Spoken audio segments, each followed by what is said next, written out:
tous les deux. Merci Denis. On vous emmène à présent dans le plus petit bureau centralisateur du département du Loir-et-Cher, dans une mairie d'une commune d'une centaine d'habitants, au pied d'un célèbre château. Il s'agit bien sûr de Chambord, du canton de Chambord, où se joue l'une des parties les plus serrées de cette élection, avec 3 binômes encore en lice, PS Divers Gauche, Front National et UMP, qui se tenaient en 4% à l'issue du premier tour.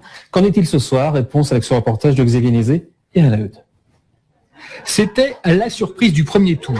À Saint-Laurent-Nou, plus grande ville du canton de Chambord, où résident beaucoup d'agents EDF et qui votent d'habitude plutôt à gauche, le Front National était arrivé en tête.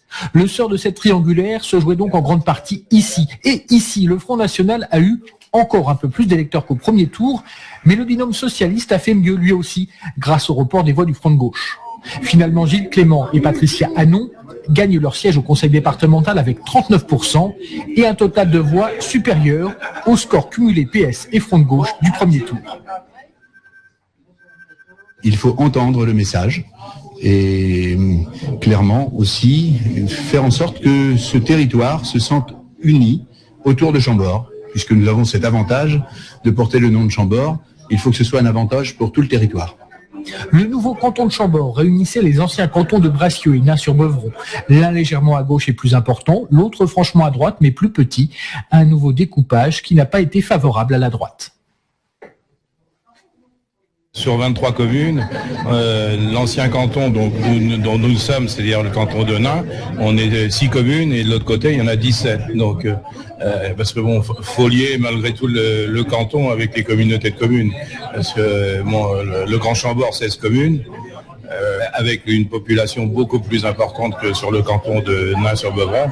Effectivement, ça posait un handicap pour nous au départ déjà.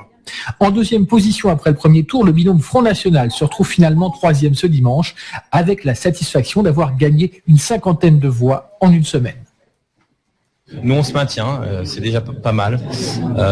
On est à plus de 29%. Bon, pour une triangulaire, on est quand même satisfait. On est juste un petit peu déçu qu'avec 27% de pourcentage sur tout le département, qu'on n'ait aucun élu. C'est pas vraiment logique. On devrait avoir une sorte de proportionnel. Donc on donne rendez-vous finalement aux électeurs à la prochaine échéance électorale pour les régionales, où là il y a la proportionnelle. Après les régionales, le Front National pourrait aussi viser à terme la commune de Chambord, où il arrive nettement en tête avec 45% des voix.